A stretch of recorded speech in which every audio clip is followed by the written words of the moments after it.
Golongan yang berhak menerima zakat dikenal dengan istilah mustahik. Sedangkan orang yang berkewajiban untuk membayar zakat disebut dengan muzaki. Dalam agama Islam, mustahik terbagi ke dalam 8 golongan atau 8 asnaf yang penting sekali untuk diketahui. Dalil yang menerangkan tentang 8 asnaf atau 8 golongan ini ialah disebutkan di dalam surat At-Taubah ayat 60. إنما الصدقات للفقراء والمساكين والعاملين عليها والمؤلفة قلوبهم وفي الرقاب والغارمين وفي سبيل الله وابن السبيل فريضة من الله Wallahu alimun hakim.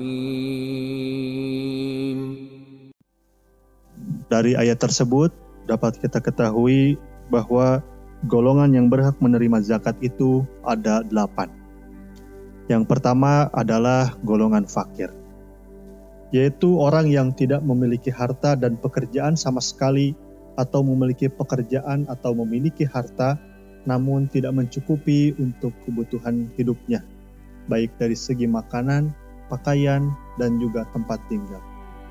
Atau dapat kita pahami juga bahwa orang fakir ialah orang yang hanya memiliki kurang dari separuh yang dibutuhkan. Sebagai contoh, ia membutuhkan biaya sebesar Rp500.000, tetapi ia hanya bisa menghasilkan kurang dari Rp250.000. Yang kedua adalah orang miskin, yaitu orang yang mempunyai harta atau pekerjaan yang dapat memenuhi kebutuhannya, namun tidak mampu untuk memenuhi secara sepenuhnya. Maksudnya, ia mampu menghasilkan lebih dari separuh yang dibutuhkan. Sebagai contoh, di dalam sebulan, ia membutuhkan biaya sebesar Rp500.000 dan ia hanya memiliki Rp400.000. Golongan yang ketiga adalah amil zakat. Ialah orang yang ditugaskan oleh pemerintah untuk menarik zakat dari pemiliknya dan menyerahkan kepada yang berhak.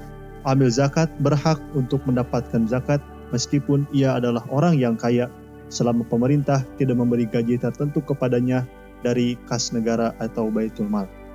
Adapun jika ia telah digaji, maka dia tidak berhak untuk menerima zakat. Yang keempat adalah mu'alaf. Mu'alaf yaitu orang yang baru memeluk agama Islam, dan untuk merasakan solidaritas di dalam agama Islam, maka dia berhak mendapatkan zakat. Mu'alaf juga termasuk orang yang berhak menerima zakat untuk mendukung penguatan iman dan takwa mereka di dalam memeluk agama Islam. Zakat yang diberikan kepada mu'alaf memiliki peran sosial sebagai alat mempererat persaudaraan sesama muslim. Mu'alaf jadi merasa aman dan dibantu untuk teguh dalam mengenal Islam. Yang kelima adalah riqab atau hamba sahaya. Pada zaman awal perkembangan Islam, zakat digunakan juga untuk menghapus sistem perbudakan dengan cara memerdekakan budak dari majikannya. Setelah dimerdekakan, budak itu mempunyai kebebasan hidup selayaknya. Secara bahasa, riqab adalah jamak dari rokobah yang artinya adalah tengkuk atau leher bagian belakang. Seluruh tubuh dinamakan dengan satu anggota karena nilai anggota ini yang berharga. Kata rokobah digunakan secara mutlak dengan makna hamba sahaya. Jadi riqab adalah hamba sahaya yang dimiliki oleh seseorang. Yang keenam adalah ghorim, yaitu orang yang berhutang bukan untuk bermaksiat. Ghorim yang berhak menerima zakat ada 4 kategori. Yang pertama, orang yang hutang dalam rangka menghentikan ketegangan di antara dua kelompok yang berseteru. Orang ini berhak menerima zakat meskipun ia orang kaya. Yang kedua, orang yang hutang karena untuk menjamu tamu, membangun masjid, atau yang lainnya dari bentuk-bentuk kemaslahatan umum. Orang ini berhak menerima zakat meskipun orang kaya, selama kekayaannya bukan berupa emas, perak, dan uang. Yang ketiga, orang yang hutang untuk kebutuhan biaya hidupnya atau keluarganya. Dan yang keempat, orang yang menanggung hutang orang lain. Orang semacam ini berhak menerima zakat jika hutangnya telah jatuh tempo dan ia termasuk orang miskin, begitu pula orang yang ditanggungnya. Yang ketujuh adalah fisabilillah, yaitu adalah seseorang atau sebuah lembaga yang memiliki kegiatan utama untuk berjuang di jalan Allah dalam rangka menegakkan agama Islam.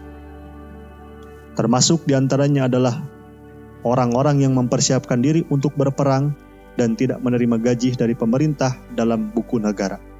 Orang-orang ini berhak untuk menerima zakat walaupun ia termasuk orang yang kaya.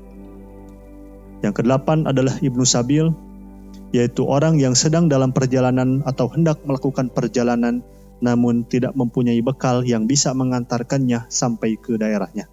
Orang ini berhak menerima zakat meskipun ia memiliki harta di daerahnya.